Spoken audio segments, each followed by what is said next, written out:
Welcome, I am Terrill Welch. In my seafloor painting series, I will practice the Zen theory of seeing with the whole body and mind, moving through this awareness to be able to function in the ordinariness of our lives as discussed by John Laurie.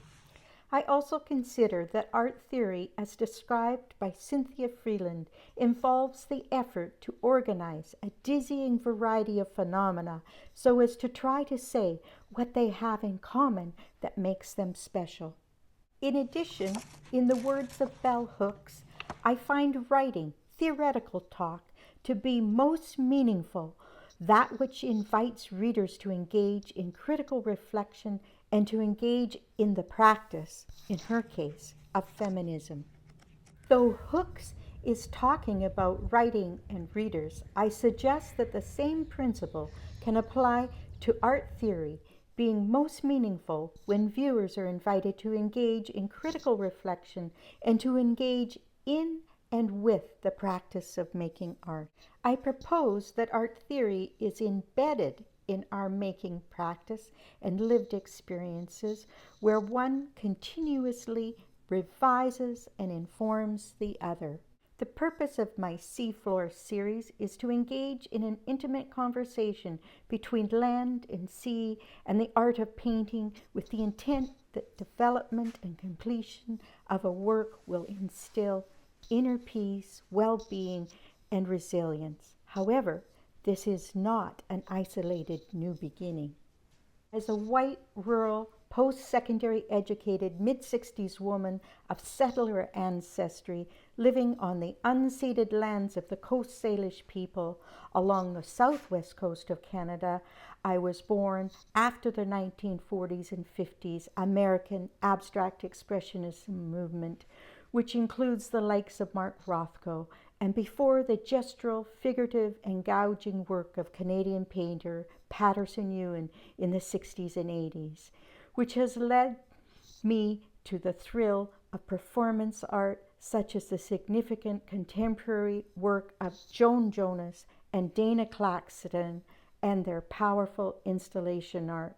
Through all of this, I have remained a practicing painter for the past 50 years with primarily figurative, semi-figurative, semi-abstract, and impressionist leanings.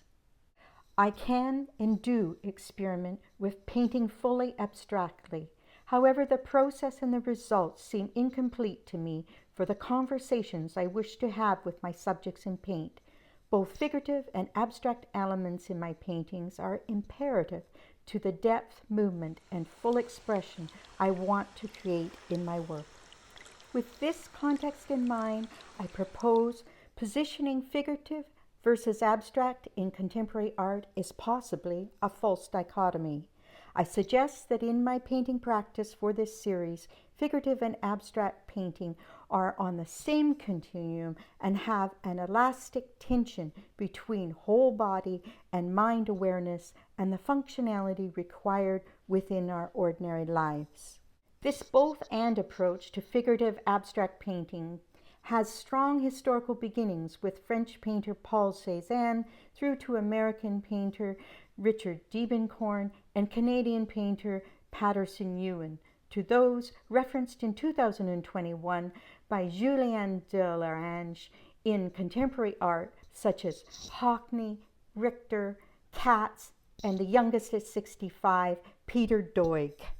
In 2023, Camille Cohen continues to explore why figurative art has maintained its relevance through time, citing the iconic work of Frida Kahlo and the figurative abstraction of Cecilia Brown.